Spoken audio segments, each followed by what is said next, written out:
দেখেন, এরা কোথাও না কোথাও তো বাচ্চা মানুষ ভুল করবেই, বাচ্চারা ভুল করবে। তবে কেউ কেউ বলছেন, ভাই এরা কিন্তু সাধারণ বাচ্চা না, একটা সরকার পতন ঘটাই ফেলছে, আপনি এদেরকে কিভাবে বাচ্চা বলেন? এরা বাচ্চা না, এরা সবাই অ্যাডাল্ট, ম্যাচিউর এবং কি এরা ক্যাপাবল। তো তারপরেও এই মুহূর্তে যখন মানুষ ক্ষমতায় থাকে তখন নানান ধরনের প্রেতাত্মা ভিতরে ভর করে বসে যে আমার পছন্দ হয় নাই, আমার ভালো লাগে নাই, আমার বিরুদ্ধে তুমি কাজ করছো, সো আমার হাতে যখন পাওয়ার আসছে তোমার মুখ আমি বন্ধ করে দিব। আসলে এইটারই তো আমরা পরিবর্তন চাই। যদি অপরাধী হয় আইনের আওতায় আনবে, আইনের শাসন এস্টাবলিশ করবে, এটাই তো হওয়ার কথা। কিন্তু কোথাও না কোথাও সমন্বয়করা কিছু কিছু জায়গায় তাদের বর্তমানে যে প্রভাব বা শক্তি প্রতিপত্তি আছে এইটারই প্রয়োগ করছেন। আর এই প্রয়োগের ফলে কি হচ্ছে, আপনার নানান ধরনের ঘটনা ঘটছে, সবগুলো হতে পত্রিকায় আসে না। কিন্তু যখন এএফপি, বিবিসির মতন গণমাধ্যম নিউজ করে বসছে তখন তো ভাই আর কোনো উপায় নাই। তবে আমরা সমন্বয়কদের প্রতি যেটা পরামর্শ দিব, ক্ষমতা বড় খারাপ জিনিস। সাদ্দাম অপেক্ষা গেছিল, মনে করছিল যে আমার উপরে আর কে আছে, তাই না? এরকম বলতো না যে আন্দোলন আসবে যাবে, ছাত্রলীগ থাকবে। তো আজকে কিন্তু সেই ছাত্রলীগই টেকনিক্যালি নাই করা হয়েছে। তো তোমরাও সমন্বয়করা এই ইউনূস সরকার পর্যন্ত হয়তো যতটা প্রভাব প্রতিপত্তি থাকবে, রাজনৈতিক সরকার আসলে এগুলো থাকবে না। আর কারোর কথায় কান দিয়া যে ভুলটা করছো, প্রথমবার জাতি হয়তো এই ভুলের জন্য ক্ষমা করবে, কিন্তু এগুলো ঝামেলার বিষয় হবে। যাই হোক, ভুল স্বীকার করেছে হাসনাত। তবে এইটাকে কেউ কেউ বলছেন যে ডাবল স্ট্যান্ডার্ড। কেন? 5 দিন আগে যখন ঘটনা ঘটে আসছিল তখন বিষয়টা কেউ জানে নাই, আর যারা জানছে মুখ খুইলা বলে নাই।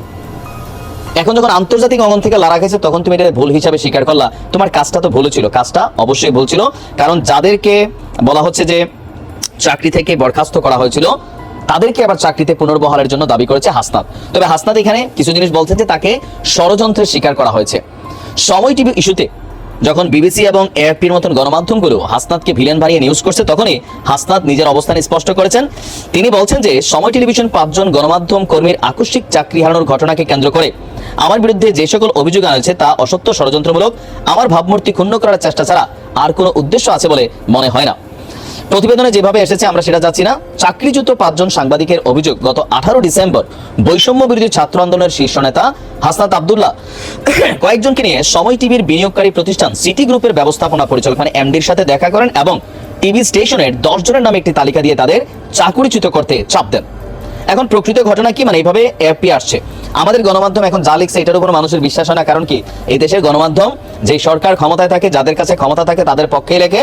মানব জমিনের সম্পাদক বলছিলেন মতিউর রহমান যে এই উপদেষ্টারা কি খারাপ কাজ করে না, সব কি লেখা যাচ্ছে? এটা হইতে পারে, কারণ এই গণমাধ্যমের এইসব কথাগুলো মানুষ বিশ্বাস করে না। তারপরেও প্রকৃত ঘটনাটা হাসনাত বলছে কোনটা, যে সময় টিভি অবশ্যই আওয়ামী লীগ সরকারের সময় যে কোনো অবৈধ আকাম কুকামকে বৈধতা দিয়েছে সময় টিভি গণমাধ্যমে। এটা বাস্তব, এটা অস্বীকার করার সুযোগ নাই। তো এই কথাগুলো আসছে যে আচ্ছা আমরা দেখি, আচ্ছা 5ই আগস্টের ঘটনার পরপরও সময় টিভির কার্যক্রম নিয়ে অবশ্যই কিছু প্রশ্ন ছিল, অনেক কিছু না অনেক। তো এইসব কার্যক্রম নিয়ে হাসনাত বলছে যে আমরা আগে থেকে সচেতন এবং বিশুদ্ধ ছিলাম। সিটি গ্রুপের মালিকানাধীন সময় এবং এখন টিভির কয়েকজন সাংবাদিক আমাদের কিছুটা প্ররোচিত করে। আপনি বুঝতে পারছেন যে সময় টিভির এবং এখন সাংবাদিক টিভির কয়েকজন সাংবাদিক নাকি হাসনাতদেরকে প্ররোচনা দিছে। কি? তো তাদের প্ররোচনায় পড়ে গত 17 ডিসেম্বর বিকাল 4টায় সময় টিভির এমডি মিস্টার হাসানের কার্যালয়ে নিয়ে যায় এদেরকে পাম্পম দিয়া। এটা যে একটা চক্রান্ত ছিল তা কিন্তু আমরা তখন বুঝতে পারিনি। আমরা সরল মনে মিস্টার হাসানের সাথে কথা বলতে গিয়েছিলাম। সেখানে আমরা 30 মিনিট ওনার সাথে আলাপ করে বেরিয়ে এসেছিলাম, অথচ বিবিসি বাংলা বলছে 18 তারিখ। যাই হোক, তো তার বক্তব্য যে এই কাজগুলো তারা নিজেরা করে নাই, তাদেরকে পাম্পম দিয়া সময় টিভির কয়েকজন সাংবাদিক এবং এখন টিভির কয়েকজন সাংবাদিক তারা নিয়ে গেছিল। তো হাসনাত বলছে আমি দায়িত্ব নিয়ে বলছি, সেখানে আমি কোনো সাংবাদিকের তালিকা দেইনি। চাকরি থেকে বাদ দেওয়া সাংবাদিকদের ব্যক্তিগতভাবে চিনি না।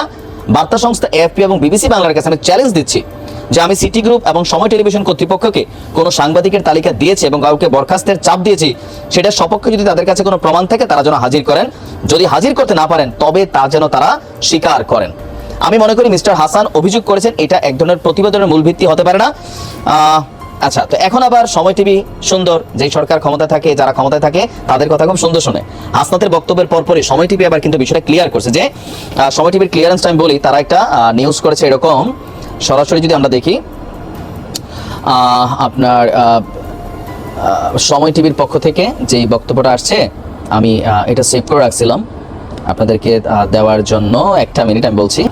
বৈষম্য বিরোধী ছাত্রদের পক্ষ থেকে গত 18 ডিসেম্বর হাসনাত আব্দুল্লাহ সিটি গ্রুপের ব্যবস্থাপনা পরিচালকের সাথে দেখা করেন। এই সময় তিনি সময় টেলিভিশনের বিষয়ে তার পর্যবেক্ষণ জানান। তিনি মৌখিকভাবে কয়েকজন সংবাদকর্মীর বিতর্কিত ভূমিকা নিয়ে কথা বলেন। সেই সময় টেলিভিশনের শেয়ার লেনদেন বিষয়টি আলোচনায় আসেনি। তালিকা মাফিক কর্মী চাকরিচ্যুত করার হুমকির বিষয়টিও অপ্রাসঙ্গিক। তার মানে হাসনাত কোনো হুমকি দেয়নি। এটা বিবিসি বাংলা এবং এপির যারা প্রতিনিধি আছেন বাংলাদেশে তাদের কাছে হয়তো ভুল তথ্য গেছে। যাই হোক, যে কোনো একটা জিনিস থেকে মিস্টেক হয়ে গেছে। এখন কিছু কিছু মিস্টেক কিছু কিছু জায়গা থেকে পেঁচাল আছে। এখন হাসনাত বলছে যে আমরা এই ধরনের ফান্দে পড়ে গেছিলাম, বিষয়টার জন্য আমি সরি। ওই 5 জন যাদেরকে বরখাস্ত করছে সময় টেলিভিশন, তাদের চাকরি পুনর্বহাল করতে হবে।